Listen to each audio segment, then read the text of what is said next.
Yeah, I'm disgusted with Alabama. I don't know. I don't know where to. Well, I know what to blame, so to speak. I'll just say this. I think that having a new guy come in who's trying to bring in his own culture to Alabama, it was always going to take a little bit of time. But putting up 3 points, Yeah. this is probably one of the worst losses I've seen as an Alabama fan. I'll also say, hopefully this, hopefully the party dies, right, and hopefully people could stop bringing up Jalen Milroe as a top 10 talent in the NFL draft. Believe it or not, there were those talks out there. There are people saying, well, should the Giants be interested in Jalen Milroe? Absolutely not. Mhm. To me, I think that Jalen Milroe is a talented athlete. I don't think he will be a franchise quarterback. That's just my thought process.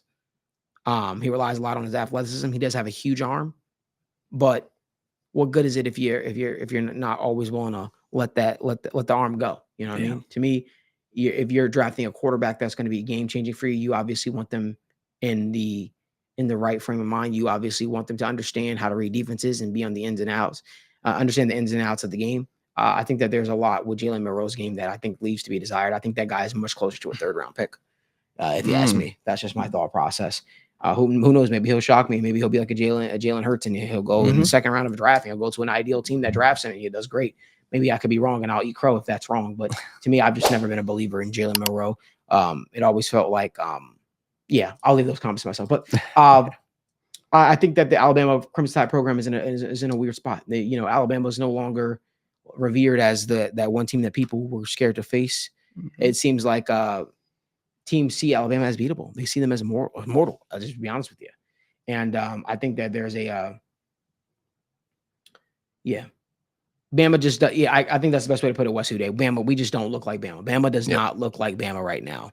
And I think that this is just an interesting spot. It almost is very similar to the New England Patriots to a Mhm. degree, right? Kalen DeBoer takes over Alabama coming from Washington, a program that he definitely built up. Definitely not as strong. Those they're much more of the finesse type program. They have like a lot of talent, He especially. only coached 2 years Yeah, there. yeah, That's the exactly. thing, Yeah, man. yeah. And so now you're wondering, okay, what's going on, Bama? Do I think the guy's in danger of losing his job? No, I do think the boosters will start talking though, Yeah. and I do think that I do think how they end the season is going to be so important.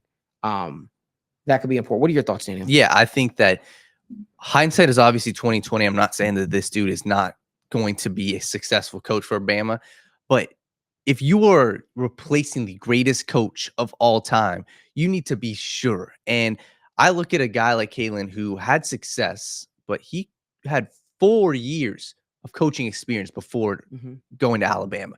And you had 2 years with Washington with elite talent at wide receiver, Rome Odunze, Jalen McMillan, Polk. You had Michael Penix Jr., who was a phenomenal passer. There was always going to be growing pains. And the issue is you look at what Nick Saban did with Jalen Milroe last year, 11-1, playing with his, limitations and playing to his strengths. Kalen DeBoer is struggling with that. And they were a team this past week, Malik, they got outcoached. That's what it was. They are a far better, far more talented team than Oklahoma, but they got outcoached. Jalen Milroe was his rushing game was literally taken out of the equation by Oklahoma. And Oklahoma said, hey, Jalen, this is what we're going to do. We are going to play our run fits. We are going to stop your rushing ability, beat us through the air. And they couldn't do it. They put up Mm-hmm. 3 points. And that's, in my opinion, that's an indictment on the coaching staff. And that's an indictment on the game planning for this team.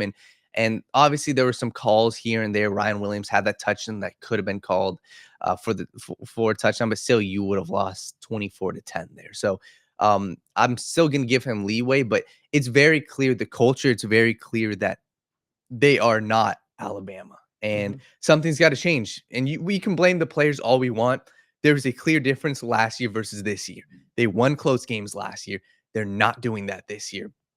They got outcoached. And I think that that's what it comes down to. He was going to go through growing pains as his first year as head coach, but that's what I'm concerned with. So they're 8-3. I don't know if they're going to make the playoffs now. Man, it's tough times for Alabama, and they look good at points this season, Malik. But um, college is all about coaching to your players' strengths, and I feel like Kalen's kind of struggling with that with Jalen Milroe right now. So we'll see how they respond from him. But 8-3 is Bama fans are calling for his head, which is terrible. Right Yeah, it's an interesting spot to be. It's got a pivotal matchup coming up this week. You want to talk about boosters? You want to talk about people, on the team they're going to be watching a game coming up with very very wide eyes. I would say it's against the Auburn Mhm. this week. I think that this could be a game that really dictates a lot. This is a rivalry here that's extremely important to the program, and I think that if Kalen DeBoer is able to